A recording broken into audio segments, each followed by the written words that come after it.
اعوذ باللہ السمیع العلیم من الشیطان اللعین الرجیم بسم اللہ الرحمن الرحیم الحمد للہ کاشف الکروب وعالم الغیوب والمطلع علی اسرار القلوب والمنزہ عن الجہات والنقائص والعیوب والمستغنی عن الملبوس والمشروب والمطعوم غالب بعزته غیر مغلوب ظاہر بدلائلہ غیر محجوب والصلاة والسلام والتحیۃ والاکرام علی الرسول الثقلین محبوب رب المشرقین والمغربین ووسیلتنا فی الدارین جد الحسن والحسین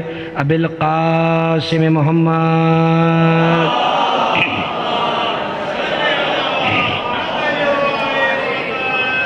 وآلہ الطیبین الطاہرین المعصومین المظلومین المنتجبین المنتخبین اما بعد فقد قال اللہ سبحانہ وتعالی فی محکم کتابہ المجید وفرقانہ الحمید وقولہ الحق بسم اللہ الرحمن الرحیم وَلَقَدْ كَرَّمْنَا بَنِي آدَمَ وَحَمَلْنَاهُمْ فِي الْبَرِّ وَالْبَحْرِ وَفَضَّلْنَاهُمْ عَلَى كَثِيرٍ مِّمَّنْ خَلَقْنَا تَفْضِيلًا صلوات پڑھ دیں محمد والے محمد۔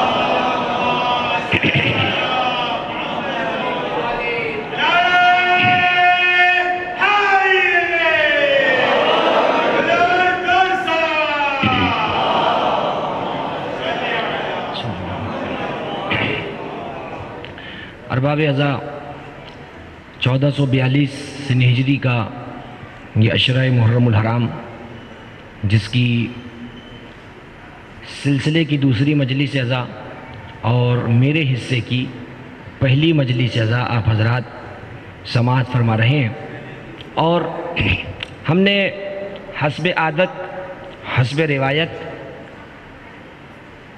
افق پر محرم کا چاند طلوع ہوتے ہی اپنے کیے گئے وعدے کو وفا کرتے ہوئے اپنی تمام خوشیوں کو ختم کرتے ہوئے اور اپنے تمام غموں کو اہل بیت کے غم میں ضم کرتے ہوئے اپنے جسم پر سیاہ لباس کو زیب تن کر لیا، ہم نے اپنے گھروں پر سیاہ پرچم کو لہرا دیا، اور عزا خانے کی شہنشین پر ہم نے عباس کا علم سجا دیا، اور اپنے دل کی شہنشین پر ہم نے حسین ابن علی کو براجمان کر دیا، اس لیے کہ دل میں عزا خانے کے طور پر شہنشین پر صرف حسین اچھے لگتے ہیں، اور دل اگر کعبہ ہو تو صرف علی اچھے لگتے ہیں، اس کے علاوہ کوئی حقدار نہیں ہے۔ جیسے عزا خانے کی شہنشین کے حقدار حسین ہیں، تو اگر دل مومن کا کعبہ ہے تو پھر مکین علی ابن ابی طالب ہے۔ یعنی دوسرے لفظوں میں زمانے کو ہم نے پیغام یہ دیا کہ اس دل پر حکومت یا صرف علی کی ہے یا حسین کی ہے۔ اور یہ مجلسیں اظہار مودت ہے سید الشہداء سے۔ ہم رو کر زمانے کو بتاتے ہیں کہ ہمارا بڑا نقصان ہوا ہے، تمہارا نہ رونا تمہاری ناشکری کی دلیل ہے کہ تمہیں قدر ہی نہیں کہ خدا نے تم سے لے کیا لیا ہے۔ ہم زمانے کو رو کر بتاتے ہیں، ہم زمانے کو رو کر بتاتے ہیں۔ جس قوم کو ابھی تک ہائے سمجھ نہ آیا ہو، ہائے، میں آگے کی بات ہی نہیں کر رہا، جس قوم کو ابھی ہائے نہ سمجھ آیا ہو، وہ قوم ہم سے کیا گفتگو کرے گی؟ عربی میں ہائے کے لیے ہائے نہیں ہے، یعنی آپ نے عربی میں نہیں سنا ہوگا ہائے حسین، یہ اردو میں کہتے ہیں۔ عربی میں ہائے کے لیے بولا جاتا ہے واہ، واہ جدہ، واہ حسینہ۔ عربی میں غم کے اظہار کے لیے واہ، واہ مصیبتہ، ہائے مصیبت۔ ہو گئی بات یہاں تک؟ اگر یہاں تک آپ میرے ساتھ ہیں تو اب سورہ یوسف کی ایک آیت ابتدا میں پڑھنا چاہ رہا ہوں۔ سورہ یوسف کتنا خوبصورت سورہ ہے، کتنے خوبصورت نبی سے منسوب ہے، حضرت یوسف علیہ السلام۔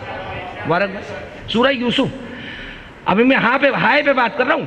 سورہ یوسف میں حضرت یعقوب کا جملہ اللہ نے کوٹ کیا کہ جب یوسف آنکھوں سے کچھ دن کے لیے اوجھل ہوئے، حضرت یوسف کہاں تھے؟ بچے کو پتا ہے، کنویں میں تھے، بھائیوں نے کنویں میں ڈال دیا تھا۔ باپ کو جب پتا چلا کہ میرا بیٹا گم ہو گیا ہے، حضرت یعقوب کو معلوم تھا کہ یہ مکاری کر رہے ہیں، یہ بھائی مکاری کر رہے ہیں۔ اب ایک جملہ آ گیا تو توجہ سے سنتے جائیے۔ 11 تھے نبی کے سگے بھائی، یوسف کے سگے بھائی، یوسف کے سگے بیٹے۔ تو جب ہم دین کے معاملے میں نبی کے سگوں پہ اعتبار نہیں کرتے تو یاروں پہ اعتبار کیسے کریں؟ تو سگوں پہ اعتبار نہیں کرتے۔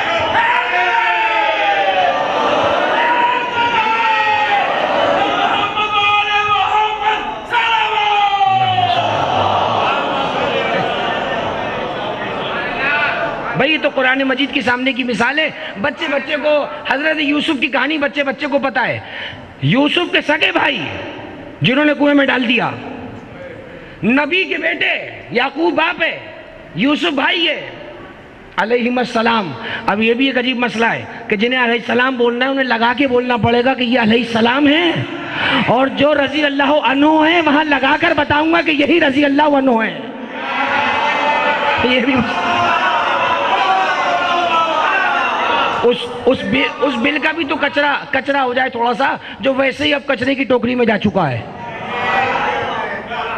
بلوں سے عقیدے نہیں بدلے جاتے، عقیدے دلوں سے بدلے جاتے ہیں۔ تم کتنے بل پیش کر دو، دل ہمارا حسین کا ہے، دل کو پتا ہے کس کو کیا کہنا ہے۔ حضرت یوسف سگے بھائی یوسف کے، اور پھینک دیا کنویں کے اندر نعوذ باللہ حضرت یوسف کو۔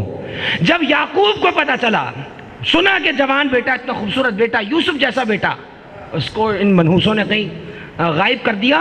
قرآن کا جملہ ہے، نکالو کہاں سے تم سچائی نکالو گے، نکال کے دکھاؤ قرآن سے یہ آیت۔ ایک لفظ واہ نکالنا ہے قرآن سے۔ یوسف علیہ السلام کے بارے میں لکھا ہے، حضرت یعقوب کے بارے میں، کہ جب سنا بیٹا گم ہو گیا ہے، روایت میں لکھا ہے، آیت ادھر ہے روایت الگ ہے، اپنے زانو پہ یہ ران پہ ہاتھ مار کے کہا واہ اسفا علی یوسف، واہ اسفا علی یوسف، واہ ہائے۔ اسف کہتے ہیں عربی میں غم کو، افسوس کو۔ عرب جب افسوس کے لیے کہتے ہیں مع الاسف شدید، شدید افسوس سے کہنا پڑ رہا ہے، ہائے افسوس۔ اچھا کچھ چیزیں ہوتی ہیں سمجھنے کی ٹیکنیکلی، جب ہائے بولا جا رہا ہے تو لفظ ہائے جب آپ بولتے ہیں خوشی کا یا غم کا ہے؟ یہ تو غم کا ہے۔ جب غم میں ہائے یوسف بولا جا رہا ہے تو ہاتھ یا زانو پہ پڑے گا یا سینے پہ پڑے گا؟ دوسری جگہ نہیں ہے، یہ دو جگہ ہے۔ یہاں تک تو قرآن سے آ گئے، یہاں تک تو قرآن سے آ گئے، یہاں تک بھی لائیں گے، یہاں تک بھی لائیں گے۔ تم تو کل تک یوم شہادت بھی نہیں مانتے تھے، تم سے منوا لیا یوم شہادت، تم سے عشرے بھی منوائے، منوا لیا نہیں منوا لیا بتاؤ؟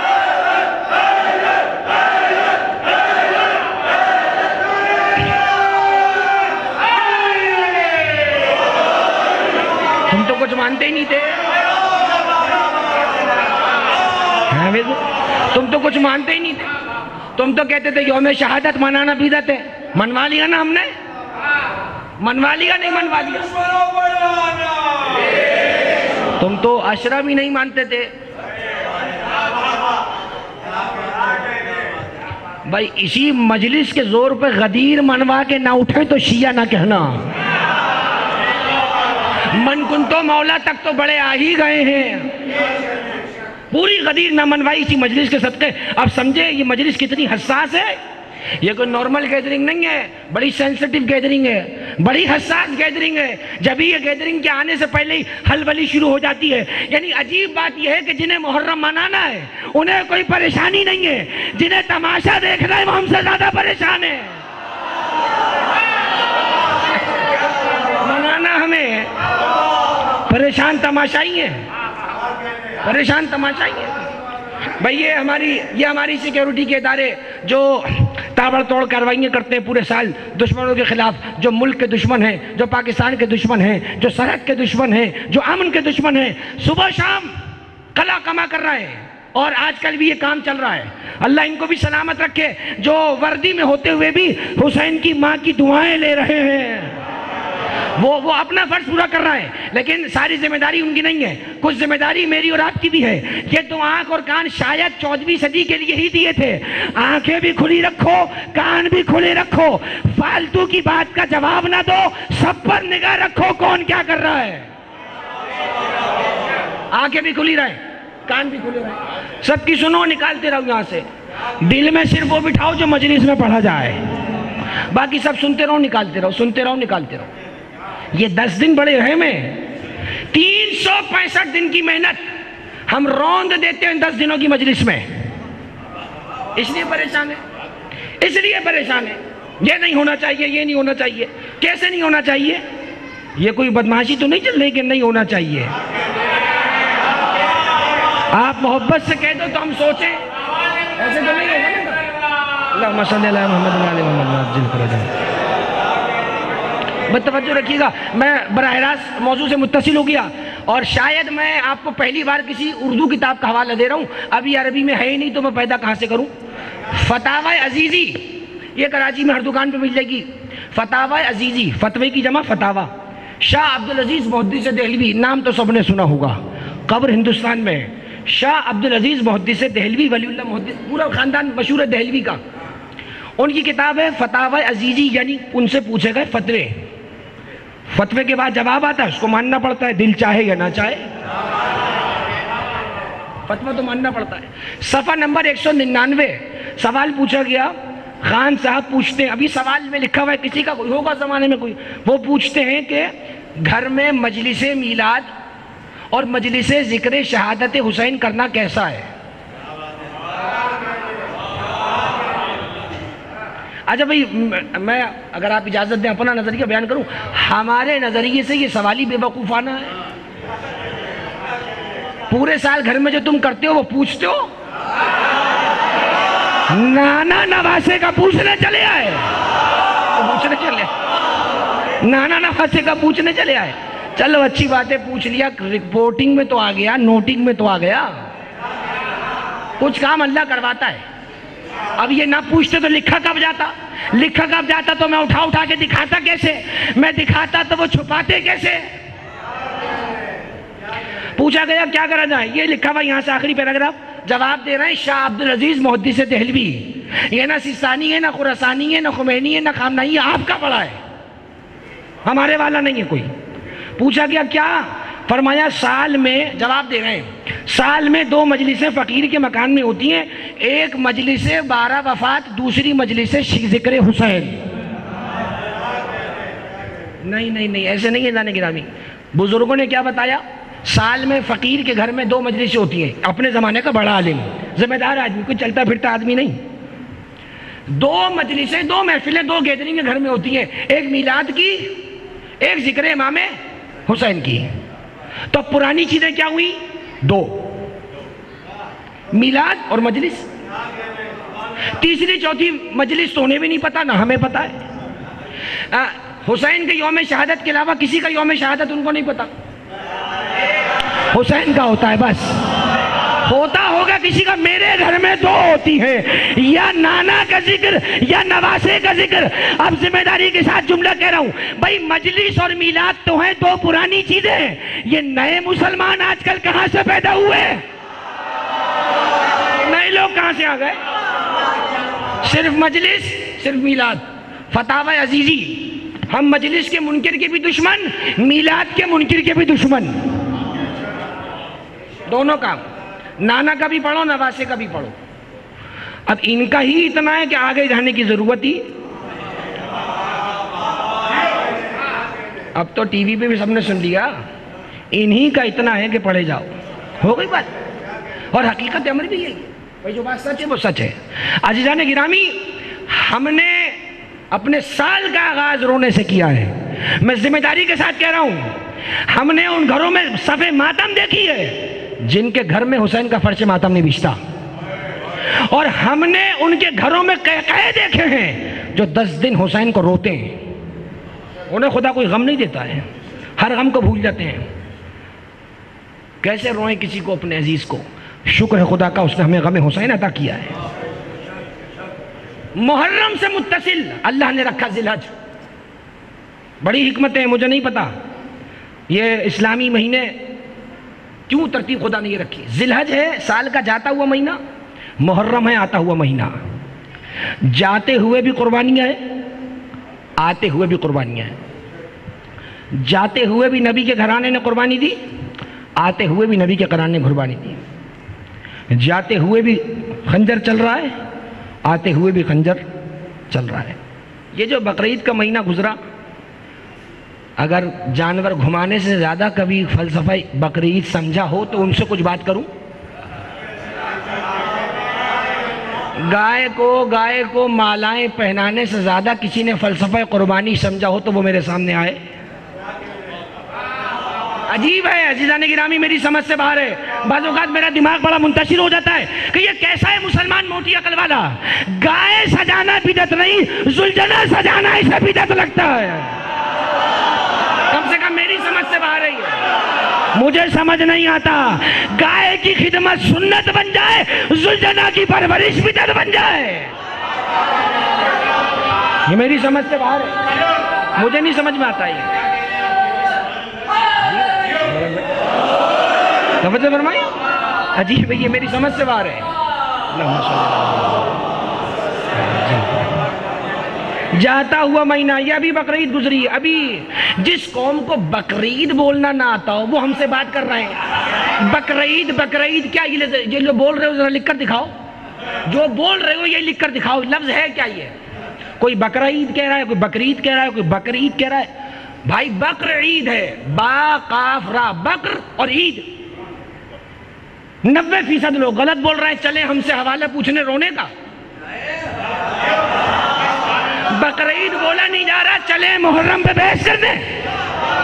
بقرعید, بقر کہتے ہیں عربی میں, گائے کو عید کہتے ہیں خوشی کو. بقرعید یعنی گائے کی خوشی, بڑی خوشی, بڑی گائے, بڑی عید جو آپ کہتے ہیں, اب جو بھی لفظ آپ کہتے ہیں. میں نے کہا بھائی یہ کیا ہو رہا ہے؟ کہ اللہ کی سنت ابراہیمی. بڑی مشکل سے ہنسی رکتی ہے میری ایسے لوگوں پر کہ جنہیں سنت ابراہیمی تو یاد ہے, سنت محمد رونا یاد نہیں ہے. بڑی مشکل سے کنٹرول کر پاتا ہوں میں, بہت مشکل سے روک پاتا ہوں ہنسی اس مقام پہ. میں نے کہا یہ کیا ہے بھائی؟ کہ اللہ کے سنت ابراہیم. میں نے کہا اچھا وہ کیا ہے, تھوڑا مجھے بھی سمجھا دیجیے. کہ اللہ کہ وہ حضرت ابراہیم نے اپنے بیٹے کو لٹایا تھا تو وہاں دمبا آ گیا تھا تو یہ اس کی یاد میں ہوتا ہے. تو میں نے کہا سب سے بڑے جھوٹے اور بے وقوف تو آپ میں. آپ کہہ رہے ہیں انہوں نے بیٹے کو لٹایا تھا پھر دمبا آیا تھا, آپ تو لے کر ہی گائے آ رہے ہیں. تھوڑا معاف کر دیجئے گا اگر لگ رہا ہوگا بھی مولانا کیا آؤٹ گفتگو کر رہے ہیں. اب زمانہ ایسا ہی ہے, ایسے ہی سنیں اب آپ, تھوڑا سا ایسے ہی سنیں اب آپ. سیدھی باتیں ہوتی نہیں ہیں اب ہم سے. بہت ہو گیا, بہت جوابات دے لیے. روتے کیوں ہو, یہ کیوں ہوتا ہے. اب ہم نہیں بتائیں گے ہم کیوں روتے ہیں, اب ہم پوچھیں گے تم بتاؤ روتے کیوں نہیں ہو. ورنہ اگر کسی دن وقت مل گیا تو وہ بھی ہم ہی بتائیں گے تم روتے کیوں نہیں ہو. خود ہی بتا دو, اعتراف خود ہی کر لو کیوں نہیں روتے ہو. یہ نہیں تو پھر رو. میں نے کہا بھائی یہ کیا ہے؟ کہ اللہ کہ وہ حضرت ابراہیم نے بیٹے کو لٹایا تھا تو دمبا آ گیا تھا. تو میں نے کہا ان کو اللہ پہ یقین تھا تو بیٹے کو لٹایا نا, تو تم بھی بیٹے کو لٹاؤ. ایک پسینہ جا رہا تھا, دوسرا آ رہا تھا, منہ آدھا کھلا آدھا بند. کی کیسی باتیں کر رہے ہیں مولانا؟ میں کہا ایسی ہیں جیسی آپ سن رہے ہیں. بیٹے کو لٹائیے ذبح کرنے, ہم بھی دیکھیں آپ کتنے اللہ والے ہیں. دمبا آتا ہے کہ نہیں آتا ہے؟ کہ اللہ کہ مولانا کیسی باتیں کر رہے ہیں آپ. وہ تو خواب آیا تھا ابراہیم کو. اچھا, میں نے کہا خواب آیا تھا تو لٹا کیوں دیا؟ کہ اللہ کہ کیونکہ نبی کا خواب حجت ہوتا ہے. پتہ سب ہے, مجھے ڈکٹیٹ کر رہا ہے, مجھے پڑھا رہا ہے. اللہ کہ خواب تو حجت ہوتا ہے. میں نے کہا اچھا. میں نے کہا اگر تمہیں خواب میں آ جائے کہ تم بیٹے کو ذبح کر رہے ہو, پوچھ کے آؤ ذرا مسجد کے مفتی سے, کیا کرو گے؟ اللہ کہ نہیں مفتی صاحب منع کر رہے ہیں. وہ کہہ رہے ہیں نہیں, ہمارا خواب نبی کے خواب جیسا نہیں ہوتا ہے. میں نے کہا بڑا چالاک ہے تمہارا مفتی، بچوا لے گا تمہیں، ذرا اس سے جا کر کہو تجھے ذرا شرم نہیں آئی؟ جب تیرا خواب نبی کے خواب جیسا نہیں تو تیرا باپ نبی کے باپ جیسا کیسا ہوا؟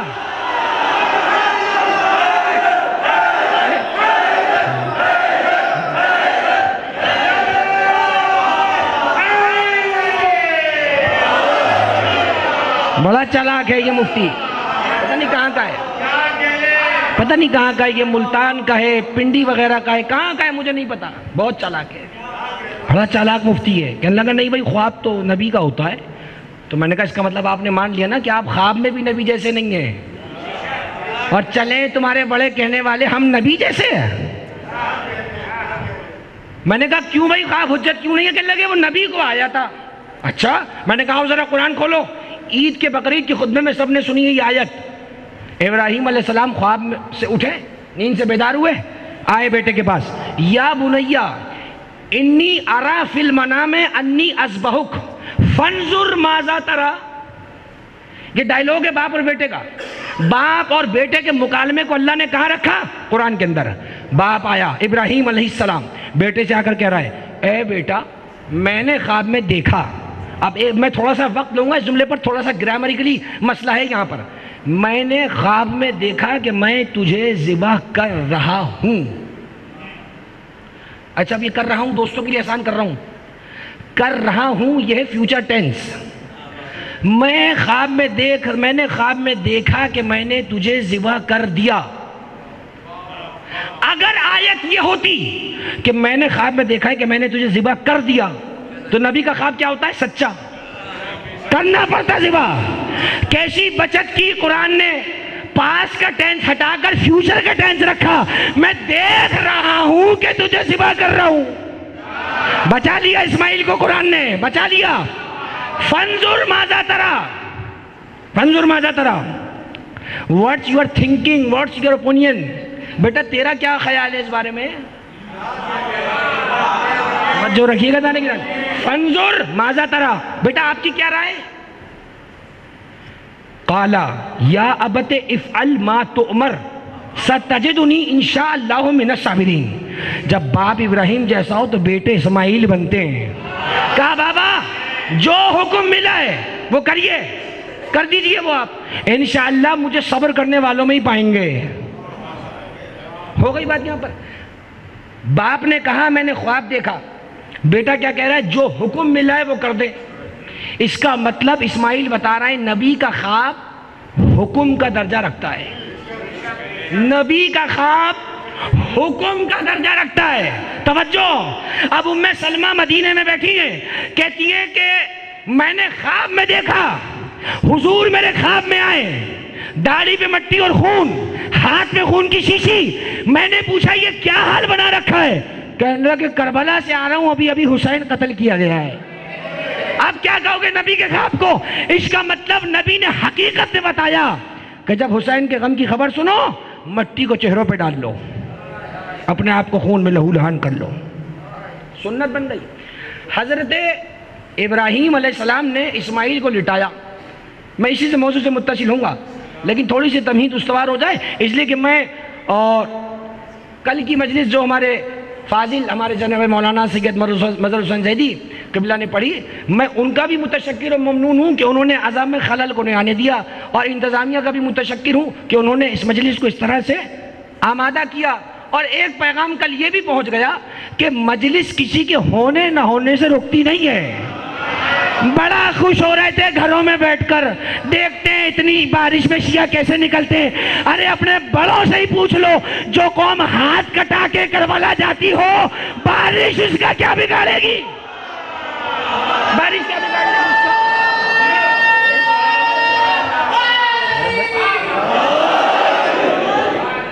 بڑا خوش ہو رہے تھے، بارش ہو گئی، بارش ہو گئی۔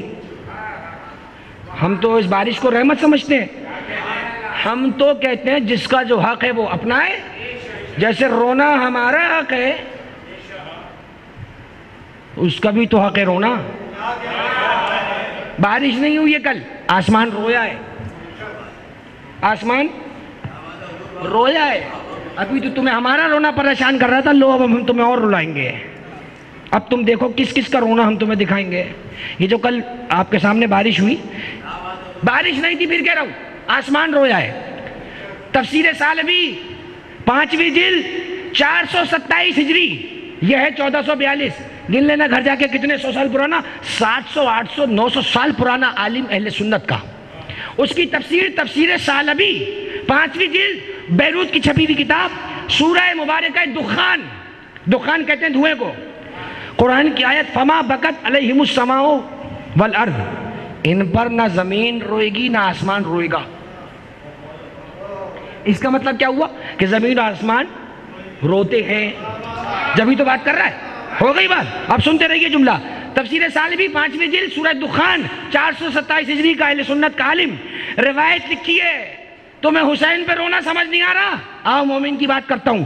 روایت لکھی ہے ان کی کتاب میں، ان المومن اذا ماتا، جب کوئی عام مومن مرتا ہے، علی کا چاہنے والا عام مرتا ہے، بکت علیہ السماء 40 صباحن، 40 صبح تک اس مومن پہ آسمان روتا ہے. یہ ہماری کتاب نہیں ہے کہ مومن کی بات ہو رہی ہو، وہ لکھ رہے ہیں 40 صبح تک آسمان مومن پر روتا ہے. اور اب آگے کا جملہ سنیے کیا ہے. سدی سین دال چھوٹیا، ایک عالم اہل سنت کا، وہ کہتا ہے لما قتل الحسین ابن علی، انہوں نے رضی اللہ عنہما لکھا ہے، میں علیہم السلام لکھ رہا ہوں. صحیح ہے. جب حسین ابن علی قتل ہوئے، بکت علیہ السماء، آسمان حسین پہ رویا. آسمان سے کہو رونا بجاتے کیوں رو رہا ہے؟ ہمارے رونے پہ تو فوراً فتویٰ چپکا دیتے ہو. آسمان کیوں رو رہا ہے بھائی؟ 427 ہجری، کوئی آگے پیچھے کی گلی کا عالم نہیں ہے یہ. آپ کہتے ہیں کہاں سے لے آئے اٹھا کر. 427 ہجری کا عالم اہل سنت کا اپنی کتاب میں لکھ رہا ہے. اس کے بعد جملہ سنیں کیا ہے. یہ جو مغرب کے وقت آپ دیکھتے ہیں نا اکثر آسمان لال ہو جاتا ہے کناروں پر. یہ اس کتاب میں روایت محمد ابن سیرین اہل سنت کا ایک عالم ہے، کہتا ہے اخبرونا، ہمیں بہت سے لوگوں نے بتایا، ان الحمرۃ التی مع الشفق لم تکن حتی قتل الحسین، یہ آسمان پر جو لال لکیر پڑ جاتی ہے یہ حسین کے قتل سے پہلے تھی نہیں، یہ پڑی ہی قتل حسین کے بعد ہے. یہ آسمان پر جو لال نشان پڑتا ہے. اچھا اب ایک منٹ رک جائیں. یہاں ممکن ہے مجلس کی بات کوئی سائنسدان مل جائے آپ کو، وہ کہیں کیا باتیں کر رہے تھے مولانا، یہ تو یوں ہوتا ہے، یہ تو یوں ہوتا ہے، یہ تو یوں ہوتا ہے. تو یہ جو کہہ رہے ہیں یہ سب پاگل ہیں کہ حسین کے قتل سے پہلے ایسا ہوتا ہی نہیں تھا. حسین کے قتل سے پہلے سائنس کہاں گئی تھی؟ کیا خیال ہے سائنس پہلے تھی یا نہیں تھی؟ اچانک سے آئیے بھائی. سائنسی کام تو ہو رہا تھا پہلے، پودے پہلے بھی سانس لیتے تھے، آج بھی لے رہے ہیں. پہلے والوں کو پتہ نہیں تھا، آج والوں کو پتہ ہے. ایسا ہے کہ نہیں ہے؟ ہوا کی رفتار ہوتی ہے، پہلے والوں کو پتہ نہیں تھا، آج والوں کو پتہ ہے. زلزلے کی پیمائش ہوتی ہے، پہلے والوں کو پتہ نہیں تھا، آج والوں کو پتہ ہے. تو کیا پہلے والوں کا پتہ نہ ہونا اس بات کی دلیل بن جائے گا کہ ایک چیز تھی ہی نہیں؟ بھائی تمہیں نہیں پتا تو اپنی جہالت کا ماتم خود کرو. اب تمہیں نہیں پتا آسمان رویا تو ہم کیا کریں؟ سارا ٹھیکہ ہم نے تو نہیں لیا ہوا، ہم تمہیں ہر چیز بتائیں. یہ ہو گئی بات. اگلا جملہ سنیں آپ. میں نے ابھی کہا نا کل بارش نہیں ہوئی، رویا ہے. یہ جملہ سنیے آپ. سلیم قاضی ایک بندہ ہے، وہ کہتا ہے مطرنا دمن ایام قتل الحسین، حسین کے قتل کے دنوں میں ہم پر خون کی بارش ہوئی ہے. خون گرا ہے، زمین و آسمان سے خون گرا ہے. یہ کتاب ہے. اور یہ دیکھیے 654 ہجری کا عالم اہل سنت کا، علامہ ہلی کے زمانے کا. اس نے تو کمال ہی کر دیا ہے. یہ دیکھیں آپ، یہ پورا کام ہے، یہ پورا کام ہے. یہ سنیے آپ، یہ پوری ہیڈنگ بنائی ہے اس نے، اس لالی کا ذکر جو آسمان پر حسین کے قتل کے بعد آئی. تو اگر یہ ایسی چلتی پھرتی بات ہے، اس نے ہیڈنگ کیوں بنائی ہے؟ اب جملہ سنیے کیا لکھا ہے. آسمان لال کیوں ہوتا ہے؟ اب یہ سنیے آپ. صاحب کتاب یہ کہتا ہے میرے دادا نے اپنی کتاب میں لکھا، یعنی یہ کہہ رہا ہے میرے دادا نے لکھا. اور ابھی میں مثال دوں گا آپ سب سمجھیں گے. لما کان الغضبان یحمر وجہہ عند الغضب، جب کوئی غصہ کرنے والا غصہ کرتا ہے تو اس کا چہرہ غصے سے. اب آپ کسی کالے کو پکڑ کے مت لے آئیے گا میرے پاس، عام بات ہو رہی ہے جس کے چہرے پر لالی نکل سکے. جب آدمی غصہ کرتا ہے تو چہرہ کیا ہو جاتا ہے؟ لال. پیلا نہیں، نیلا نہیں، ہرا تو بالکل نہیں، لال. ہو گئی بات. اب سنیے کیا ہے. اچھا یہ غصہ چہرہ لال ہونے سے کیا ہوتا ہے؟ فَلْيَسْتَدِلُّ بِذَلِكَ عَلَىٰ غَضَبِهِ، اس سے پتہ چلتا ہے صاحب غصے میں آج. آپ لال چہرے دیکھیے کہ خیریت تو ہے، آج بڑے غصے میں لگ رہے ہیں، کان کی لو لال ہو جاتی ہے، یہ لال ہو جاتا ہے. ہو گئی بات. اب جملہ سنیے کیا ہے. وَأَنَّهُ أَمَارَةُ السَّخْطِ، چہرے کا لال ہو جانا غصے کی نشانی ہے. اور اب دلیل سنیں کیا ہے. خدا کی قسم میرے گھر کی کتاب نہیں ہے، تذکرۃ الخواص علامہ ابن جوزی حنفی 656 ہجری کا عالم ہے، بیروت کی چھپی ہوئی کتاب صفحہ نمبر 230. ترجمہ بھی مارکیٹ میں موجود ہے لیکن مختلف ذائقوں کا ترجمہ، اس لیے میں نے سارے ذائقوں کو چھوڑ کے ایک ہی ذائقہ پکڑ لیا ہے. ہر کسی نے اپنی مطلب کا ترجمہ کیا ہے. کوئی یہ کھا گیا، کوئی وہ کھا گیا، کوئی وہ کھا گیا، کسی نے کربلا میں سے کچھ کھا لیا، کوئی جمل کھا گیا، کوئی صفین کھا گیا. ہم نے پورا کام رکھا ہوا ہے، سب کھا گئے تھوڑا تھوڑا جس کو جہاں جہاں موقع ملا ہے. ہم نے پورا کام رکھا ہے. اصلی کتاب میں تو سب کچھ لکھا ہوگا نا، ترجمے میں تو جو چاہے نکال دو. اب وہ عوام بیچاری جو جمعے کے خطبے میں ملا کو سن کے آ جائے، اسے کیا پتا کتاب میں کیا لکھا ہے؟ وہ تو کہیں گے یہی بتایا ہے. اب جملہ سنیے کیا ہے. کہتے ہیں وَالْحَقُّ سُبْحَانَهُ لَيْسَ بِجِسْمٍ، لیکن حق سبحانہ و تعالیٰ کا جسم نہیں ہے، اللہ کا جسم نہیں ہے. تو کیا ہوگا؟ فَأَظْهَرَ تَأْثِيرَ غَضَبِهِ عَلَى مَنْ قُتِلَ الْحُسَيْنِ بِحُمْرَةِ اللَّيْلَةِ، تو شام کی لالی کے ذریعے سے اللہ اپنا غصہ لوگوں کو دکھاتا ہے کہ میں غصہ ہو رہا ہوں. اور یہ صرف محرم کی بات نہیں ہے، جب بھی آسمان لال ہو خدا غضبناک کر رہا ہے. ہم نے نہیں کہا ہے، بڑوں نے کہا ہے. اور اچھے وہی ہیں جو بڑوں کی بات مانتے چلے جائیں. اور سنیے جملہ. تمہیں یہ کالی دیواریں سمجھ نہیں آتی، کالا کپڑا سمجھ نہیں آتا، کالا منبر علم سے تو ویسے ہی بڑا خطرہ ہے، کب کہاں نکاح توڑ دے. تو اب جملہ سنیے کیا لکھا ہے. ابن سیرین اہل سنت کا عالم کہتا ہے لما قتل الحسین، جب حسین قتل کیے گئے، ازلمت الدنیا ثلاثت ایام، 3 دن کے لیے پوری دنیا کالی ہو گئی، اندھیرا، کالا آسمان. کسی کو کچھ سمجھ نہیں آ رہا ہوا کیا ہے. یہ جملہ سنا آپ نے. ابن سعد ایک عالم اہل سنت کا کہتا ہے ما رفع حجر فی الدنیا الا وتحتہ دم، 10 محرم کے دن دنیا میں جو پتھر اٹھایا جاتا تھا اس کے نیچے سے خون نکلتا تھا. ہم نے کہا ہے زمین کو لگاؤ فتویٰ زمین پر، زمین کو کہو 3 دن کے بعد رونا جائز نہیں ہے. کہو یہ زمین آسمان کس کی مرضی سے رو رہے ہیں؟ اب تمہیں اللہ یاد نہیں آ رہا ہے؟ تم تو کہہ رہے ہو اس کی مرضی کے بغیر پتہ نہیں ہلتا. تو یہ سب کیا ہو رہا ہے؟ اس کا مطلب اس کی مرضی ہے کہ حسین پہ رویا جائے، حسین پہ خون بہایا جائے، حسین پہ ماتم کیا جائے، تاکہ زمانے کو پتہ چلے کہ کتنا بڑا نقصان ہوا ہے. یہ چھوڑ دی میں نے روایتیں. توجہ فرمائی آپ نے جانے کی بات. یہ بقرعید جو ابھی گزری ہے، بس میں موضوع کی تمیز استوار ہو جائے، اور انشاءاللہ موضوع بعنوان کرامت بنی آدم سورہ مبارکہ بقرہ کی آیت کے ذیل آپ کے حوالے ہوتا چلا جائے گا. حضرت ابراہیم نے بیٹے کو لٹایا، چھری رکھی. روایت کا جملہ یہ ہے کہ ابھی چھری گلے پر تھی، یعنی باقاعدہ رکھا تھا. کتنی تیزی سے پہنچے ہوں گے جبریل، کتنا خطرناک مسئلہ تھا، دیکھ رہے ہو. بس چھری کو چلنا تھا. اور اب روایت میں پتہ کیا ہے، ہماری کتابوں میں لکھا ہوا ہے کہ ایک فرشتے کو اللہ نے بھیج دیا تھا کہ اگر ابراہیم چلانا بھی چاہے تو ہاتھ روک لینا. اللہ چاہ تھوڑی رہا تھا ذبح ہو، امتحان ہو رہا ہے. ابراہیم کہتے ہیں میں نے ہاتھ آگے بڑھانا چاہا، لگ رہا تھا کوئی میرا ہاتھ کھینچ رہا ہے، رک جاؤ جبریل آ رہا ہے. اتنے میں تیزی سے جبریل پہنچے، نیچے سے بیٹے کو نکالا، دمبے کو رکھا.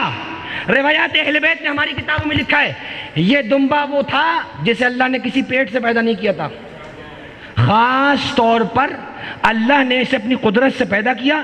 40 سال جنت کے باغوں میں یہ چارہ کھاتا رہا. 40 سال بعد کا تمہارا وقت پورا، نیچے جاؤ. جبریل سے کیسے لے کر جاؤ؟ دمبے کو لے کر آئے، دمبے کے گلے پہ چھری چلی. ابراہیم نے پٹی کھولی، دیکھا بیٹا برابر میں کھڑا تھا، دمبا ایڑیاں رگڑ رہا تھا. آیت اتری سورہ صافات کی یا ابراہیم قد صدقت الرؤیا، ابراہیم تو نے خواب سچا کر دکھایا، تو سچا ہے، تو ہمارا سچا نبی ہے. اب ایک جملہ سنیے کیا ہے. حضرت ابراہیم نے جبریل سے کہا کہ پروردگار سے کہو یہ کیا کیا، میں نے تو اپنا بیٹا لٹا دیا تھا. پروردگار نے جبریل سے کہا ابراہیم سے پوچھو میری ساری مخلوق میں تمہیں سب سے زیادہ عزیز کون ہے. جملہ سنیے گا، ابراہیم نے کہا بے شک تیرا نبی محمد، سارے نبیوں سے بتا دیا تھا نا، اقرار لے لیا تھا، میثاق والی بات جو ہے، ابراہیم نے فوراً کیا کہا کہ تیرا نبی محمد. کہا اچھا یہ بتاؤ تمہیں اپنا بیٹا زیادہ عزیز ہے یا محمد کا بیٹا؟ کہا مجھے یقیناً محمد کا بیٹا زیادہ عزیز ہے. کہا اچھا تو یہ تمہارے چہرے پہ ملال کیوں ہے؟ حضرت ابراہیم پرملال ہو گئے تھے، افسردہ ہو گئے تھے. کیا جذبہ خدا کی قسم ابراہیم اور آل ابراہیم کا، چھری نہیں چلی. مجھ جیسا ہوتا خوش ہو جاتا، چلو دمبا آ گیا جان چھٹی. ابراہیم ملال کرنے لگے، شاید پروردگار نے ہمیں کامیاب نہیں کیا، دمبا بھیج دیا، ہمارا بیٹا چھوڑ دیا. اللہ نے کہا ابراہیم اسی بات پہ دل دکھ رہا ہے نا کہ تمہارا بیٹا ذبح نہیں ہوا. کہا یہ بتاؤ سب سے عزیز تمہیں محمد ہے نا؟ کہا. تو کہا سب سے عزیز بیٹا تمہارا ہوا یا محمد کا؟ کہا محمد کا. تو کہا پھر سنو، میرے آخر نبی کا جو بیٹا ہوگا اسے اس کی امت، اس نبی کی امت جو اپنے آپ کو اس کی امت سمجھتی ہوگی، وہ اسے زمین کربلا پہ قتل کرے گی اور وہ ذبح کیا جائے گا. یہ سن کے حضرت ابراہیم رونے لگے. اور اب جو حضرت ابراہیم روئے، کھل کے روئے، بیٹا ذبح نہیں ہوا پھر بھی رو رہے ہیں. قرآن کی آیت اتری سورہ صافات، وَفَدَيْنَاهُ بِذِبْحٍ عَظِيمٍ، ہم نے تیرے بیٹے کی قربانی کے بدلے میں ایک ذبح عظیم کو بھیج دیا. اچھا میں اور آسان کروں، فدیہ کہتے ہیں بدلے کو. ابھی رمضان گزرے، روزے میں فدیہ کون دیتا ہے؟ جو رکھ نہ سکے. فدیہ کو کہتے ہیں بدلہ، یعنی روزے کے بدلے میں کھانا. فدیہ کا مطلب بدلہ. بظاہر جگہ پر کون آیا اسماعیل کی؟ دمبا.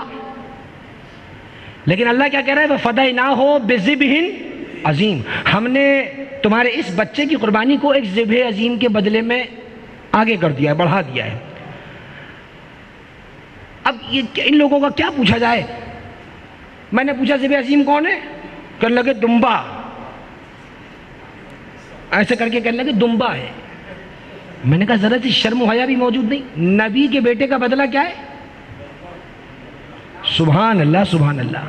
چلے ہو ہم پہ الزام لگانے، ذرا اپنا گھر تو دیکھ لو پہلے. ابراہیم کے بیٹے کا بدلہ، ورنہ مجھے کوئی سمجھا دے آ کر، بھئی مجھے کوئی سمجھا دے یا میری سمجھ لے. نبی کے بیٹے کا بدلہ کیا ہے؟ دمبا. اور اللہ کیا کہہ رہا ہے؟ ذبح عظیم. اس کا مطلب یہ ہوا اب جو بھی اسماعیل سے بدلا جائے گا وہ اسماعیل سے اونچا ہونا چاہیے، نیچا نہیں ہونا چاہیے، ورنہ ذبح عظیم نہیں کرائے گا. تم تو اتنا نیچے گر گئے، انسانوں سے باہر نکل گئے، دمبا. تم تو دمبوں پہ چلے گئے بھائی. اب سنیے جملہ، اس ابراہیم علیہ السلام کے سامنے جب یہ واقعہ بیان ہوا تو ہماری کتابوں میں لکھا ہوا ہے، میں اس طویل عبارت میں جاؤں گا، میرا وقت نہ گزرے اس میں زیادہ، لیکن ذمہ داری سے ایک جملہ حوالہ کر رہا ہوں. ہماری ساری کتابوں میں ایک قول ہے اور یہ قول اہل سنت کا بھی پایا جاتا ہے. حضور کا فرمان ہے انا ابن الذبیحین، میں دو قربانیوں کا بیٹا ہوں.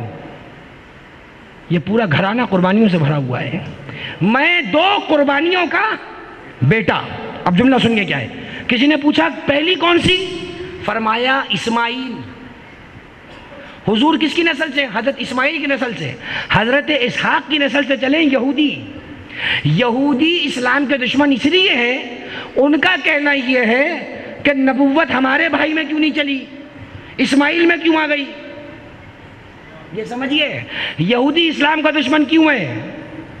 اچھا اب تو دشمنی بھی دوستیوں میں بدلتی چلی جا رہی ہے. تھوڑی سی اجازت دے، تھوڑی ایگریمنٹ پہ دو جملے تو بول لوں. اتنا بڑا کام تاریخ میں جو کوئی نہ کر سکا وہ ہمارے بھائیوں نے کر لیا، تو تھوڑا سا تو بولوں نا میں. بھائی یہودی، قرآن کہہ رہا ہے سورہ بقرہ، لن، اور عجیب جملہ رکھا قرآن نے، فرمایا کہ یہ جو یہودی ہے ان کی اتباع نہیں کرنا، ان کی پیروی نہیں کرنا، یہ تم سے کبھی راضی نہیں ہوں گے، یہ چاہیں گے تم انہیں مان لو. تو جو کام رسول نہ کر سکے وہ مسلمانوں نے کر لیا. رسول نہ مانے کبھی یہودیوں کو، رسول کو اپنا جیسا کہنے والوں نے مان لیا، چھوٹے بھائی نے مان لیا، بڑا بھائی بھی کوشش کر رہا ہے کہ وہ بھی ہاتھ ملا لے، ایک ہی ساتھ رہنا شروع کر دیں۔ لیکن ہم دنیا کو واضح پیغام دینا چاہتے ہیں، پاکستان وہ ملک ہے جو اسلام کے نام پر بنا ہے۔ اس کی تحریک میں نعرہ تھا پاکستان کا مطلب کیا؟ لا الہ الا اللہ، اور اس لا الہ الا اللہ کی تشریح خواجہ اجمیر نے یہ کہہ کر دی کہ عجیب جملہ خواجہ اجمیر نے کہا، دی است حسین، دی پناہ است حسین، شاہ است حسین، بادشاہ است حسین، سرداد نداد دست در دست یزید، حقا کے بنا لا الہ است حسین۔ خواجہ اجمیر نے کہہ دیا۔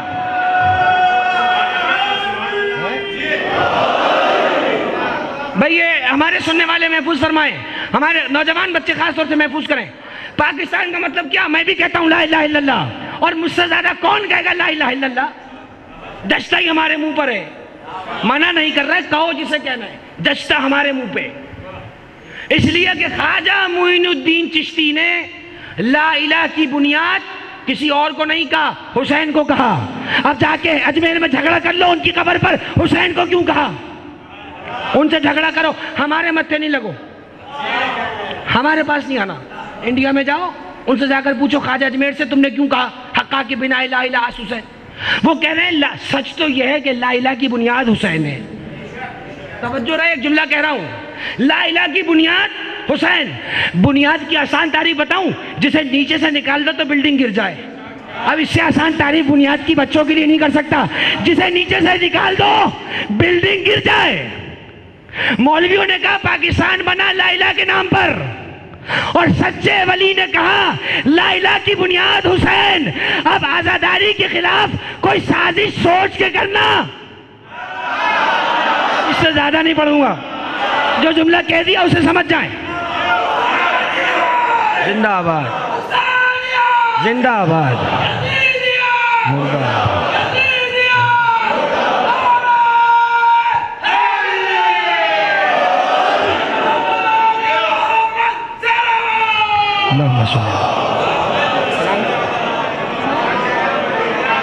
اس سے اچھا آپ بھی چاہتے ہیں پورا جملہ کہیں مولانا، کچھ باتیں سمجھ لیا کریں۔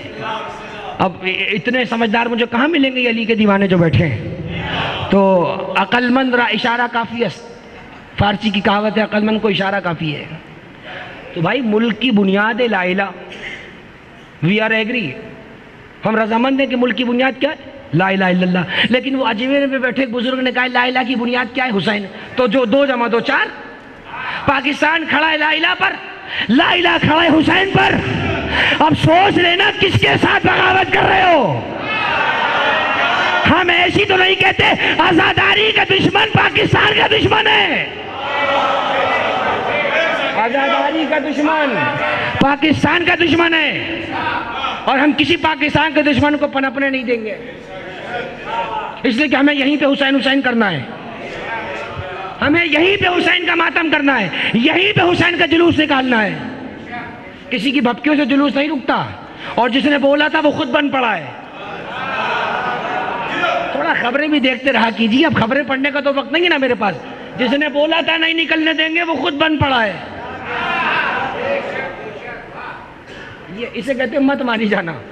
ارے حکومتیں مل کے کچھ نہیں بگاڑ سکیں، حکومتیں مل کے چلے ہو تم جلوس روکنے، ذرا آئینے میں شکل تو دیکھ کر آؤ۔ یہ حسین کا جلوس ہے، کوئی سیاسی ریلی نہیں ہے کہ اعلان کر دیں گے دب کے بیٹھ جائیں گے کارکن۔ یہ غدیر کے پکائے ہوئے ہیں، غدیر کے پکائے، کربلا کے سکھائے ہوئے، سر کٹانا تو جانتے ہیں، جھکانا نہیں جانتے ہیں۔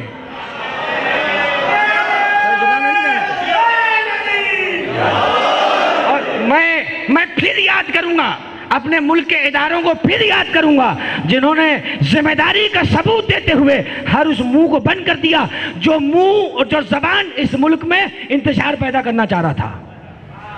تو اپنی دعاؤں میں ان کو بھی یاد رکھا کریں، برابر کے حقدار ہیں یہ آپ کی دعاؤں میں، جو کبھی سرحدوں پہ ہماری حفاظت کرتے ہیں اور کبھی نالائق حکومت کا کام بھی یہی کرتے ہیں۔ ووٹ مانگنے کے نہیں آتے ہیں، ووٹ مانگنے تو وہ آتے ہیں، لیکن کام یہ کرتے ہیں، تو ان کا بھی بڑا حق ہے۔ اور ہماری دعاؤں میں ہمارے ملک کے یہ نگہبان بھی شامل رہتے ہیں، اور یہ کوئی چاپلوسی نہیں ہے۔ جا کے پڑھیے صحیفہ کاملہ میں چوتھے امام کی دعا، سرحد کے نگہبانوں کے لیے چوتھے امام کی دعائیں۔ تو ہم نے تو اپنے امام سے یہی سیکھا ہے، جو سرحد پہ تمہاری حفاظت کر رہا ہو اس کے لیے ہاتھ اٹھا کر دعائیں کرا کرو، دعائیں کرو اس کے لیے۔ تو عزیزان گرامی، قربانی کو تبدیل کر دیا حسین کی قربانی سے۔ کہا ابراہیم تم اسماعیل پہ رو رہے تھے کہ ذبح نہیں کیا، افسوس ہو رہا تھا، چلو ہم تمہارے بیٹے کے بدلے حسین کو قربان کریں گے۔ اب ابراہیم بھی رونے لگے، سنا، ابراہیم رونے لگے۔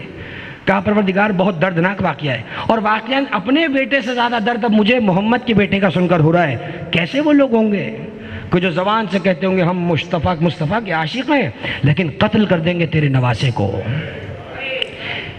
خدا کی قسم، شاید ذی الحج کو محرم کے قریب ہی رکھا تاکہ تھوڑا سا تمہیں محرم سمجھ آ جائے۔ اگر تم ذی الحج صحیح سے سمجھ لو پھر تمہیں محرم میں چیزیں دیکھ کے پیٹ میں درد نہ ہو۔ تمہیں علم کو دیکھ کے درد ہوتا ہے؟ مینا کا پہاڑ کیا ہے؟ آپ کہہ دیں گے مولانا پہاڑ ہے، نہیں پہاڑ نہیں ہے، قرآن میں آیت موجود ہے وَمَن يُعَظِّمْ شَعَائِرِ اللَّهِ فَإِنَّهَا مِن تَقْوَى الْقُلُوبِ، جو ہماری نشانیوں کی تعظیم کرے گا وہ متقی ہے۔ تو اتنی تعظیم کے تو تم بھی قائل ہو، اتنی تعظیم کے تو تم بھی قائل ہو۔ مینا کی تعظیم کرو، عرفات کی تعظیم کرو، مزدلفہ کی تعظیم کرو، اسود کو چومو، زمزم کو پیو، طواف کرو، ہاں عرفات میں رہو۔ اچھا وہ پتھر بھی مارتے ہیں کہیں پہ جا کے شاید، وہ بھی کرو، اور تینوں دن کرو، الگ الگ، ایک ایک دن سب کا رکھا ہے، ایک بڑے کا، ایک چھوٹے کا، اور ایک الگ۔ رمی جمرات کتنے دن؟ رمی جمرات حج کا رکن ہے، شیطان کو کنکر مارنا، کنکر، پتھر نہیں، کنکر۔ وہاں دیکھا گیا بہت لوگ جذبات میں آجتے ہیں، وہ چپلے اتار کے مارتے ہیں۔ اب غصہ تو کسی کا روک نہیں سکتے نا، شیطان ہی ایسے ہے۔ کہتے ہیں انہوں نے ابراہیم کو بہکایا تھا، نعوذ باللہ، مارو مارو مارو، تو وہاں جا کے سب کام کر رہے ہوتے ہیں۔ اب ایک جملہ رکیے گا، یہ جو عرفات کے میدان میں رکا جاتا ہے جسے وقوف عرفات کہتے ہیں، کھلے میدان میں بیٹھے رہو۔ بھائی کیوں بیٹھے رہو؟ کہنے لگے وہ حضرت ہاجرہ کچھ دیر بیٹی کو لے کے بیٹھی تھیں پیاس میں، جب حضرت ابراہیم گئے تھے پانی ڈھونڈنے، ہو گیا یہاں پر۔ اس کے بعد مینا، میں نے کہا یہ مینا میں کیا ہے؟ دمبے گھسیٹ گھسیٹ کے لاؤ، کان پکڑ کے وہیں ذبح کرو۔ مینا میں بھائی عرفات میں کر لوں، گھر میں کر لوں، ہوٹل میں کر لوں تو کیا کوئی مصیبت ہے؟ کہنے لگے حرام ہو جائے گا، اس لیے کہ بیٹے کو لٹایا تھا مینا میں۔ دو ہو گئے۔ خانہ کعبہ کے قریب آپ نے سفید باؤنڈری دیکھی ہوگی الگ سے بنی ہوئی، اسے کہتے ہیں حتیم۔ میں نے کہا یہ کیا چیز ہے؟ کہنے لگے وہ اس کے اندر قبر ہے حضرت ہاجرہ کی اور حضرت اسماعیل، اس کے اندر۔ میں نے کہا طواف اس کے باہر سے ہوتا ہے یا اس کے اندر سے؟ میں بھی تو دیکھوں کہ حج پہ جاتا ہی نہیں جاتا اگلے سال۔ کہنے لگے نہیں وہ طواف تو باہر سے ہوتا ہے۔ میں نے کہا قبر اندر ہے، اب کیا کریں، وہ تو اندر تو ہے، جتنا اندر کر سکتے تھے اتنا کر دیا، اب اور کیا کریں؟ بقی کی قبریں بھی تو گرائی تھی نا، تو وہاں بھی کام کیا ہوگا، اب کریں کیا؟ تو میں نے کہا بھائی یہ سب ہو کیا رہا ہے؟ یہ حضرت اسد کو کیوں چوم رہے ہو؟ وہ نبی نے چوما تھا، تو کوئی کام تم اپنی مرضی سے کر رہے ہو یہاں؟ یہ بال کیوں کٹا رہے ہو بیٹھ کے؟ سارے سال بڑھائے اتنی محنت سے سلکی بال۔ کہنے لگے نہیں وہ تو پورے اڑوانے پڑیں گے، حج قبول نہیں ہوگا۔ میں نے کہا کیوں کر رہے ہو؟ وہ ابراہیم نے بھی جب احرام کھولا تھا اور رسول نے بھی تو حلق کروایا تھا، حلق کہتے ہیں پورے سر کو۔ میدان میں رک رہے ہو ماں کی وجہ سے، زمزم پی رہے ہو بیٹے کی یاد میں، عرفات میں رک رہے ہو باپ کی یاد میں، اسود کو چوم رہے ہو نبی کی یاد میں، مینا کا پہاڑ نبی کی یاد میں، تو سارے کام کر رہے ہو دوسروں کی نقل میں۔ یہ بدعت نہیں ہے۔ ہم اگر علم کی یاد میں پرچم بنائیں تو بدعت کیسا، مرتجز کی یاد میں سلطانہ بنائیں تو بدعت کیسا، اور اگر کربلا کی یاد میں تعزیہ بنائیں وہ بدعت ہے، وہ بدعت ہے، وہ بدعت ہے۔ نہیں مفتی صاحب یہ بڑا غلط کر رہے ہیں آپ، اپنی مرضی کی چیزیں سب جائز، ہم کچھ بنا لیں تو ناجائز، سمجھو۔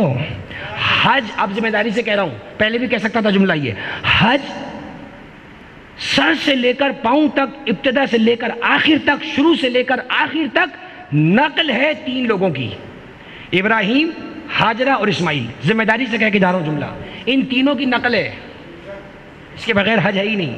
ان تینوں کی نقل میں کرو، جو یہ کر رہے تھے وہ کرو، پھر تمہیں شرم نہیں آتی؟ ان کی نقل میں کر رہے ہو. اچھا حج کس کے لیے بھائی یہ بھی بتا دیں آپ مجھے، کس کے لیے حج؟ اللہ کے لیے، ابراہیم کے لیے؟ اللہ کے لیے. اور سارے کام کر کس کے رہے ہو؟ ابراہیم کے. تو اللہ نے کہا میں ایسے ہی منہ رگڑواتا ہوں، تم میری طرف آ رہے ہو میرے والوں کو چھوڑ کر، اب جب تک ان کی نقل نہیں کرو گے حاجی نہیں بنو گے، حاجی نہیں بنو گے، حاجی نہیں بنو گے. اور جب تک ان کی نقل نہیں کرو گے جنہیں 4 معصومین کہا جاتا ہے، ہم تمہیں مومن ہی نہیں مانتے. بن جاؤ جو بننا چاہتے ہو، حاجی بن جاؤ یا الحاج بن جاؤ، کوئی فرق نہیں پڑتا.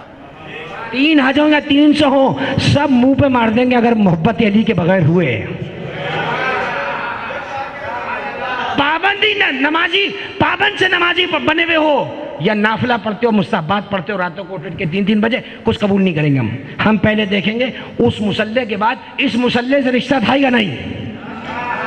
مسلح نماز کے بعد مسلح اذا سے جس کا رشتہ ہے اس کی نمازیں ویلڈ ہیں ورنہ انویلڈ ہیں.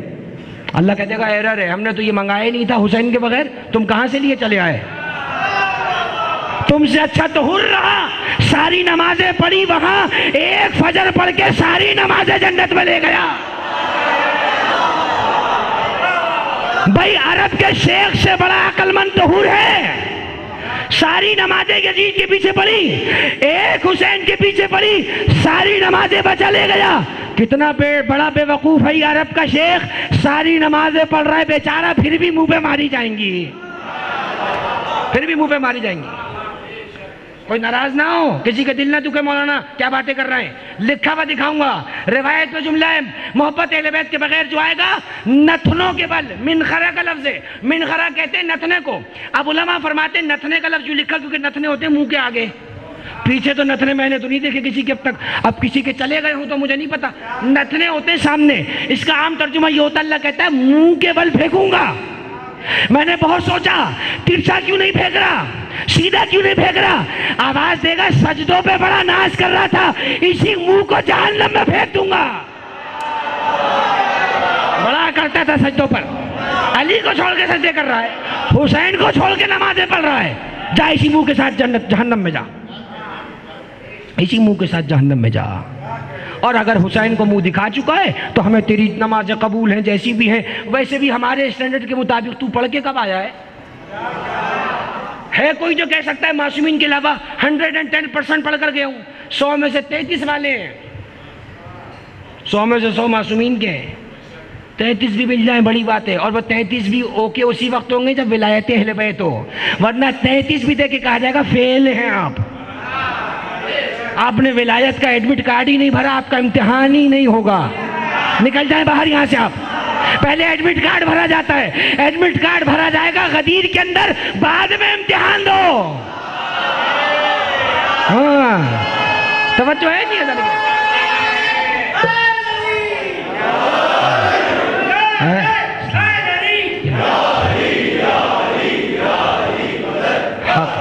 آپ سلامت رہیں.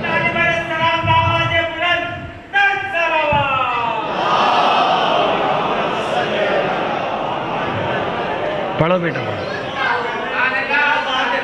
کھڑے ہو کے پڑھو.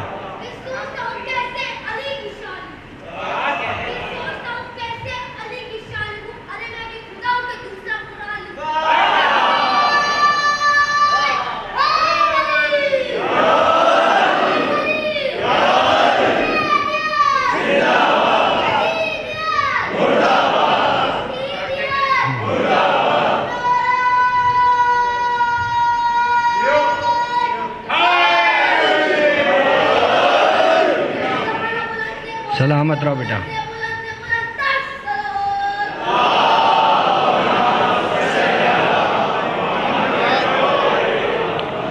اچھا بھئی یہ واقعی حسینی سفارت خانہ ہے، سارے سفارتی انتظام مکمل ہے، 100 سال کی سفارت محفوظ ہے.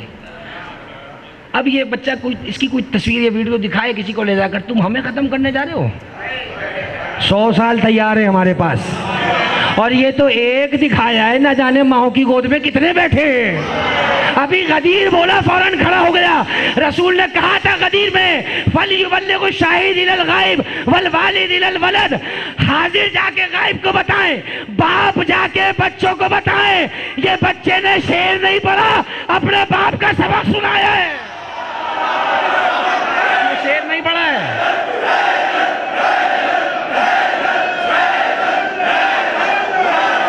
جیتے رہو بیٹا۔ یہ شعر نہیں پڑھا ہے بچے نے، بہت اچھا پڑھا ہے تم نے، یہ شعر نہیں پڑھا ہے، یہ اس نے بتایا ہے کہ میرے ابا نے مجھے ولایت پہنچا دی ہے۔ ملا تم ہار گئے، ولایت پہنچ گئی، تمہارے ڈھکوسلے ختم ہو گئے، تمہاری چالیں ختم ہو گئی، غدیر گودوں تک پہنچ چکی ہے، غدیر گودوں میں پہنچ گئی۔ کہاں تک آؤ گے؟ غدیر گودوں تک پہنچ گئی۔ اسے بچا کے رکھیے، اسے سنبھال کے رکھیے۔ یہ ہے تو سب کچھ ہے، یہ نہیں ہے تو کچھ بھی نہیں ہے، یہ نہیں ہے تو کچھ بھی نہیں ہے۔ بس عزیزان گرامی، یہ دو ہی تو چیزیں جن پہ ہم فخر کر سکتے ہیں۔ بڑا عجیب سا ہو جائے گا لفظ، اسی پہ تو ہم کر سکتے ہیں، علی کی ولایت۔ اور میں نے کہا نا عجیب سا ہو جائے گا، لیکن لطف ہے، انہی دو چیزوں پہ ہم کر سکتے ہیں، ایک علی کی ولایت، ایک حسین کا غم۔ اور ذمہ داری کے ساتھ کہہ رہا ہوں، وہ بھی برا نہیں منائے گا۔ وہ کیوں برا منائے گا؟ علی کو ولی ہم نے بنایا ہے، وہ بھی خوش ہوگا، چلو میرا بنایا وہی مان رہے ہیں۔ ہم حسین پہ روتے ہیں، وہ بھی خوش ہوتا ہے، چلو اس پہ رو رہے ہیں جس پہ میں رونا چاہتا ہوں۔ ابھی میں نے کہا نا اللہ کا بھی ارادہ ہے حسین پہ روئے، لیکن اللہ جسم نہیں ہے نا، اللہ کے لیے وہ والا رونا نہیں ہوگا جو ہمارے لیے۔ پھر کہہ رہا ہوں، وہ آسمان میں غضب ظاہر کرتا ہے، لالی پھیلا دے گا۔ اب کوئی یہ پوچھے نہیں عزاداری کب تک ہوگی، اللہ سے پوچھ کے آ جائے تو کب تک ہے؟ بڑے بڑے سوالات ہیں۔ مولانا کب تک ہوگا؟ انتقام تو ہو گیا تھا مختار کا، رحمت اللہ تعالیٰ علیہ ورضی اللہ عنہ وعلیہ السلام، تینوں کہہ دیے میں نے مختار کے لیے، اور آخری والا مجھے زیادہ پسند ہے، علیہ السلام، جس پہ سجاد نے سلام بھیجا، اسے علیہ السلام کہتے ہوئے کسی احمق کوئی موت آئے گی، حضرت امیر مختار علیہ السلام۔ کوئی کہنے لگا مولانا انتقام تو مختار نے لے لیا، میں نے کہا وہ دوستوں کا انتقام تھا، اپنوں کا انتقام باقی ہے، اور انتقام کا اصول ہے اپنا لیتا ہے، انتقام وارث لیتا ہے۔ ارے جب دوستوں کے امتحان سے اتنا گھبرائے ہوئے، اللہ جانے جب اپنا تلوار لے کر آ گیا تو کہاں بھاگیں گے؟ پھر پتہ نہیں کہاں کہاں بھاگیں گے، غار کم پڑ جائیں گے، بھاگنے والے نہیں ہوں گے، بہت غار چھپا نہیں پائیں گے، اتنے لوگ ہوں گے چھپنے والے، کہاں بھاگیں کہاں بھاگیں۔ لیکن ہم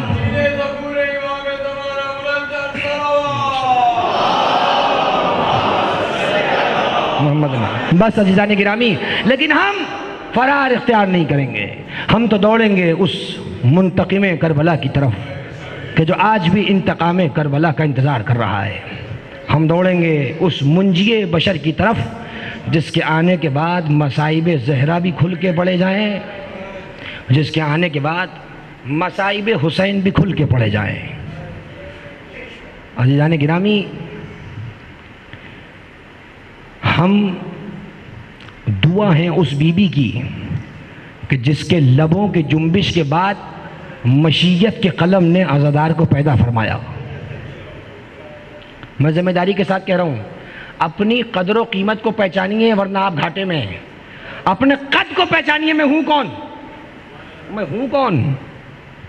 ابراہیم جیسے نے خواہش کی تھی کہ میں شیعہ بن جاؤں علی کا، قرآن کی آیت ہے سورہ صافات وَإِنَّ مِن شِيَّتِهِ لَإِبْرَاهِيمَ، ابراہیم نوح کے شیعوں میں سے ہیں۔ روایات اہل بیت میں لکھا ہے ابراہیم نے کہا پروردگار کیا میں علی کے شیعوں میں نہیں ہو سکتا؟ فخر کرو نا، اللہ نے ہمیں علی کا شیعہ بنا کے پیدا کیا ہے۔ ہمارا نام غدیر میں بھی شیعہ تھا، جب گردنیں کٹتی تھی تب بھی شیعہ تھا، جب لاشیں اٹھائی تھی تب بھی شیعہ تھا، اور ابھی بھی شیعہ ہے۔ ہم موت کے خوف سے مذہب نہیں چھوڑتے۔ ایک ماں کی دعا ہے ہم لوگ، ایک مظلوم ماں کی دعا، ایک بے کس ماں کی دعا جس کا سب کچھ ایک دوپہر میں لوٹا جائے گا، اس ماں کی دعا ہے۔ اپنے آنسوؤں کو اپنی امانت نہ سمجھیے، یہ کسی بیوی کی امانت ہے، یہ کسی بیوی کی امانت ہے۔ میں جملہ ابھی پڑھا میں نے کہ دنیا کا اصول ہے تعزیت کا، کسی غریب کی بھی موت ہو جائے امیر بھی چل کے جاتا ہے، کیونکہ تعزیت کا اصول کیا ہے؟ جس کے موت ہوئی ہو اس کے جا کے پرسہ دے کر آؤ، ایسا ہے یا نہیں ہے؟ لیکن کتنی غریب ہے حسین کی ماں کہ دنیا میں جہاں فرش بچھے کہتی ہے میں خود لینے آؤں گی، مجھے میرے بیٹے کے حصے کے آنسو دے دو۔ زہرا نے دنیا میں کسی سے مانگا کچھ نہیں، ہاں مانگا ہے تو عزادار سے مانگا ہے، بس عزاداروں وہ رونے کے دن آ گئے جس کے لیے سال بھر انتظار کرتے ہو۔ یہ عزاخانے کی شینشین سج گئی، کربلا آباد ہو گئی، اور کربلا میں وہ آ گیا جس نے کربلا کو اپنی مقتل گاہ بنانا ہے۔ عزاداروں مسجد نبوی میں رسول بیٹھے ہیں، دونوں زانوں پہ نواسے بیٹھے، ایک مرتبہ بڑے نواسے کی طرف دیکھا اور اس کے ہونٹوں کا بوسہ لیا۔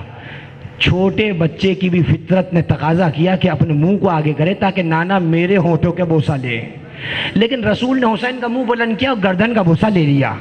بچہ چھوٹا ہے، ایک مرتبہ نانا کی گود سے اترا، روتا ہوا گھر گیا اور کہتا جا رہا تھا اماں مجھے نانا نے رلایا ہے۔ زہرا نے سارے کام چھوڑ دیے، کہا فضہ میرا بیٹا حسین کیوں رو رہا ہے؟ فضہ میرا بیٹا حسین کیوں رو رہا ہے؟ فضہ دوڑتی ہوئی گئی، حسین کو گود میں لیا، حسین ہزاروں قطار رو رہے ہیں، ماں کی گود میں بیٹھ گئے، آواز دے کر کہا بیٹا تجھے کس نے رلایا؟ حسین نے کہا اماں آج ہمیں نانا نے رلایا ہے۔ کہا فضہ میرے بابا کو جلدی بلاؤ، میرے بابا تو منع کرتے حسین کے رونے سے مجھ محمد کو بڑی تکلیف ہوتی ہے۔ ایک مرتبہ حضور آئے، کہا بابا آپ نے میرے بیٹے کو رلایا کس لیے؟ میرے بیٹے کی منہ کی بو اس قابل نہیں تھی کہ حسین کے منہ کا بوسہ لیتے۔ ایک مرتبہ علی کو مسجد سے بلایا، کہا علی ذرا فاطمہ کو تھام کے صبر سے بٹھاؤ۔ اس کے بعد ایک مرتبہ رسول نے کہا اے بیٹی اگر سننا چاہتی ہے تو سن، میں مسجد میں بیٹھا ہوا تھا، جبریل میرے اوپر نازل ہوئے اور مجھے کہا کہ آپ کو بڑے نواسے سے بڑی محبت ہے، یہ زہر دغا سے مارا جائے گا، چھوٹا تلوار سے قتل کیا جائے گا۔ یہ جملہ سننا تھا، دکھیاری ماں تڑپ کے رہ گئی، ابھی محسن کی گرمی کم نہ ہوئی۔ ایک مرتبہ آواز دے کر کہا بابا فی ای زمن یکون ھذا، بابا کس زمانے میں یہ واقعہ ہوگا؟ آواز دے کر کہا یا بنیا فی زمن خال انی وعن کے وعن علی والحسن، اے بیٹی جب نہ میں ہوں گا نہ علی ہوگا نہ حسن ہوگا نہ تو ہوگی۔ ماں مزید تڑپ گئی، کہا بابا بھی میرے بیٹے پہ کون روئے گا؟ بس یہ جملہ سننا تھا۔ کہا بطول اللہ نے وعدہ کر لیا ہے ایک ایسی قوم کو پیدا کرے گا۔ اجرکم اللہ، اپنی آوازوں کو محرم نہ سمجھئے، اپنی آوازوں کو بلند کر دیجئے، اس لیے کہ چھٹے امام فرماتے ہیں رحم اللہ تلک الصرخۃ التی کانت لنا، اللہ ان چیخوں پہ بڑا رحم کرتا ہے جو ہمارے لیے اٹھے۔ میں نے بڑا سوچا آخر چیخنے پہ اتنا زور کیوں ہے، چلا کے رونے پہ زور کیوں ہے؟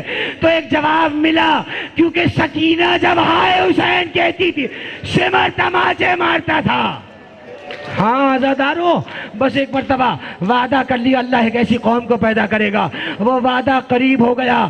گزر گئی 2 محرم، حسین پہنچ گئے کربلا کے قریب۔ ایک مرتبہ کربلا کی وادیوں کو دیکھا، کربلا کی وادی کو دیکھا۔ حسین تو سب جانتے ہیں، جو 61-60 ہجری سے بتاتا آ رہا ہے میں قتل کیا جاؤں گا، اسے نہیں پتا زمین کون سی ہے۔ ایک مرتبہ قریب پہنچے، لوگوں سے پوچھا اس زمین کا نام کیا ہے؟ کسی نے کہا نینوا، کسی نے کہا غازریہ، کسی نے کہا شط الفرات۔ ایک چرواہے کو بلا کر پوچھا کیا اس کا کوئی اور نام بھی ہے؟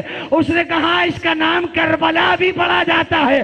حسین نے آواز دی عباس ہماری سواریاں بٹھاؤ، یہی ہم قتل کیے جائیں گے۔ یہ جملہ سننا تھا۔ ایک مرتبہ قریب کے لوگ جمع ہو گئے، بنی اسد کے لوگ قریب آئے، آواز دے کر کہ آپ کون ہیں؟ آپ کی شرافت تو بنی ہاشم کا پتہ دیتی ہے۔ حسین نے کہا میں تمہارے نبی کا نواسہ حسین۔ ایک مرتبہ بنی اسد نے دروازے کھول دیے۔ حسین نے کہا کیا اس زمین کے ٹکڑے کی خرید و فروخت کا معاملہ کرنا چاہتے ہو؟ بنی اسد نے ہاتھوں کو جوڑ دیا کہ فرزند رسول کیسی باتیں کر رہے ہیں، یہ ساری زمین آپ کی ماں کا مہر ہے، آپ جتنی زمین چاہے رکھیں۔ ذرا دل پہ ہاتھ رکھ کے جملہ سننا، جو کربلا جا چکے ہو یا جو جانا چاہتے ہو، کتنا کریم ہے میرا مولا۔ آواز دے کر کہا آج سے 9 دنوں بعد ہماری قبریں یہاں بنیں گی اور میں یہاں بڑے بڑے گنبد دیکھ رہا ہوں، دنیا سے میرے چاہنے والے آئیں گے، ان پہ کسی کا احسان نہ ہو، یہ زمین ہمیں بیچ دو۔ اور کہا دیکھو جب لوگ ہمارے آئیں انہیں ہماری قبر کا پتہ بتانا، 3 دن انہیں اپنا مہمان بتانا، اللہ تمہیں رزق بھی دے گا، کاروبار بھی دے گا۔ حسین کی بشارت پوری ہو گئی۔ ایک مرتبہ ہماریوں کو رکھا، زینب کی ہماری زمین پر آئی، کربلا میں ہوا کا طوفان چلا، کربلا کی خاک زینب کے سر پہ گئی، بیوی تڑپ کے رہ گئی۔ آواز دے کر کہا اماں فضہ ذرا حسین کو جلدی بلائیں۔ حسین ہماری کے قریب آئے، کہا کہیے بہن کیا بات ہے؟ کہا بھیا اس زمین کا نام کیا ہے؟ کہا کیوں زینب؟ کہا بھیا جب سے میں زمین پہ اتری ہوں میرا دل بیٹھا جا رہا ہے، کسی ماں کے رونے کی آواز، اور اے بھیا یہ کربلا میری ماں کے دودھ کی خوشبو بھائی بہن سے لپٹ گیا۔ اے زینب آج سے 9 دن بعد یہاں ہماری قبریں بنیں گی۔ اے زینب تمہیں ننگے سر کوفے و شام لے جایا جائے گا۔ اے زینب یہاں شہر آباد ہو جائے گا۔ الا ولعنت اللہ علی القوم الظالمین۔ ماتم حسین۔